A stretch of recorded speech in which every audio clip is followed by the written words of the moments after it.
Olá, sejam bem-vindos novamente ao canal Golpério. Meu nome é Ricardo Gapski e eu vou demonstrar nesse episódio como tratar esse tipo de recessão, ou seja, aquelas que são tão longas que chegam ao fundo do vestíbulo. Novamente, sejam bem-vindos ao Golpério.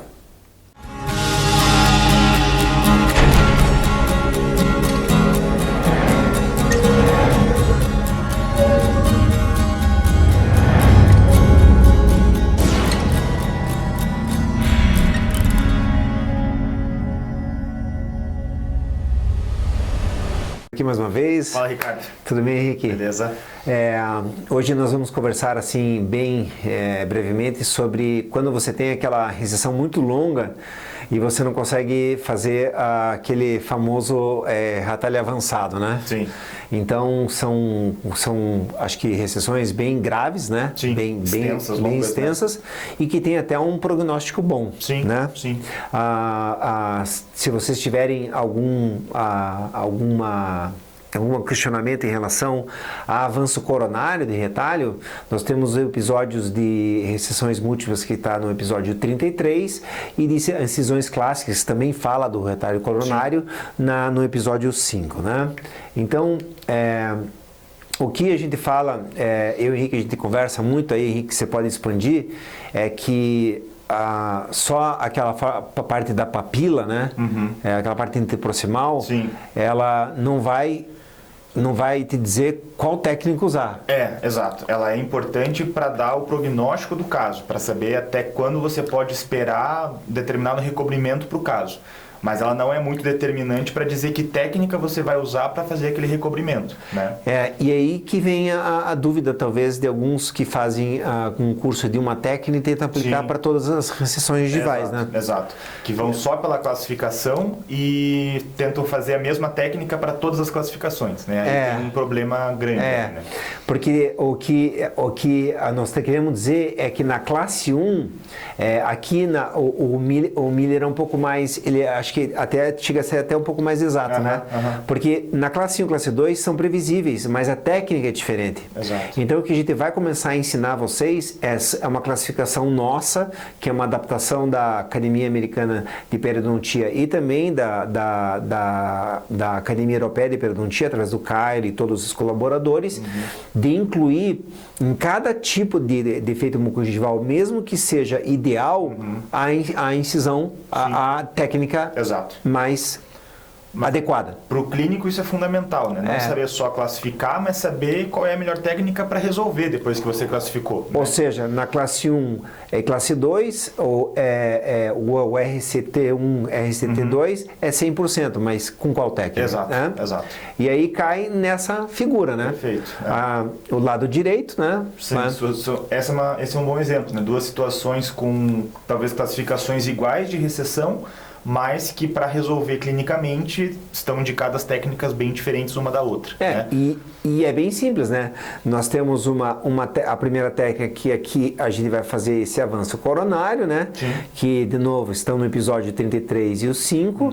E aqui, obviamente, nós vamos ter que usar tecidos laterais. Exato. Tá? Não tem o que então, fazer, a técnica é diferente. Então, nós temos também episódios falando da papila dupla, no episódio 79 e 76, tá? E a gente vai mostrar até um caso agora de papila dupla, mas o que a gente vai focar é no desvio lateral de retalho, né? Então, aqui, descrevendo um caso de papila dupla, né? Um caso com uma indicação bem boa de papila dupla, bons tecidos queratinizados laterais ao defeito, mas ausência de tecido queratinizado lá na apical, né? na região apical do defeito. Então, vamos bem rápido, porque não é o objetivo desse vídeo, mas que você pode fazer limpeza, depitelizar toda essa área sulcular aqui, né? Porque eles vão se juntar, esses retalhos. Quando eu falo que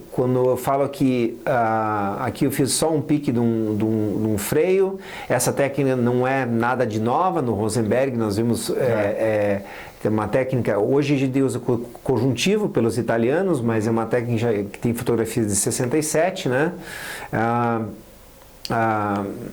Mostrando aqui a resposta.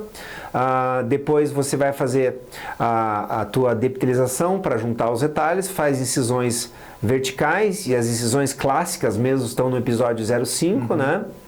E você vai, na verdade, fazer incisões retas. E aí a gente estava até discutindo que normalmente tem várias incisões, né, em cada caso, mas a gente pensa que sempre que um retalho tem que ter uma base com mais nutrição. Trapezoidal. E isso não acontece, por exemplo, na papila dupla, elas têm que ser retas para você poder juntar. E isso de forma nenhuma traz, porque muito da justificativa do que a gente aprende de ter que fazer ele trapezoidal é com relação à nutrição, né, do retalho. Mas fazer o retalho de forma horizontal não traz nenhum malefício para o retalho, né?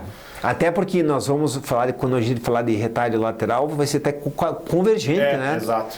Então, não é regra você fazer uma incisão vertical sempre trapezoidal.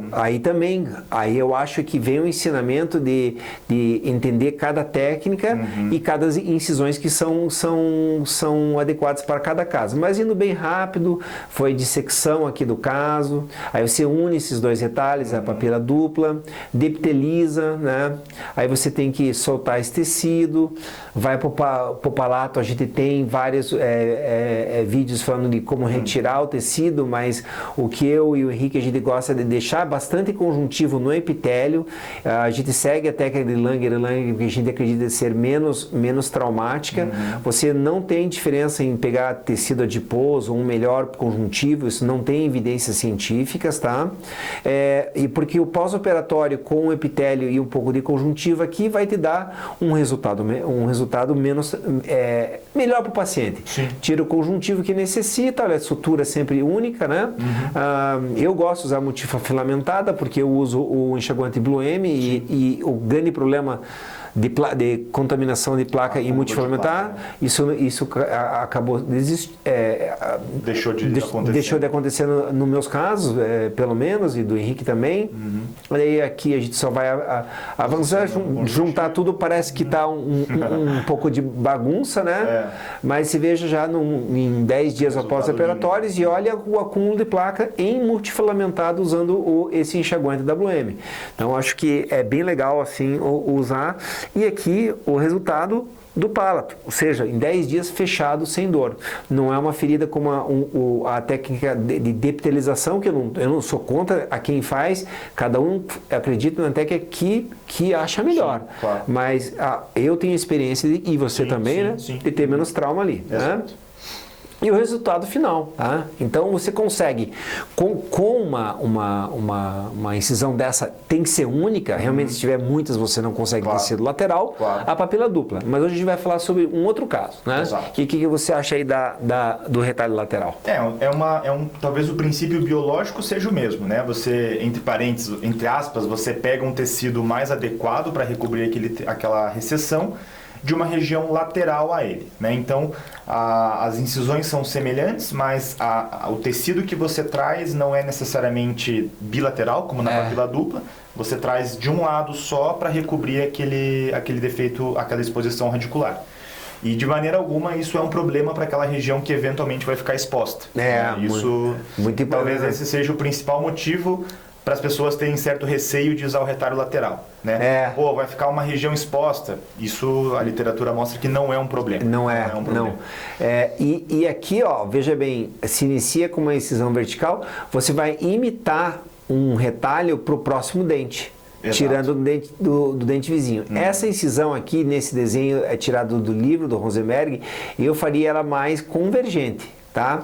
Como na figura embaixo, dá pra ver que ele né? Alguns fazem um pique aqui embaixo para você conseguir passar. Você veja que a base dela é menor do que vamos dizer, a parte mais coronária. Exato. Tá? Você pode até, se você quiser, fazer um retalho já mais convergente para você conseguir, porque se você fizer divergente, esse tecido vai ter retenção e você não vai ter movimento. Exato. Tá? Aí depiteliza certinho como tem que depitelizar e faz o caso. Tá?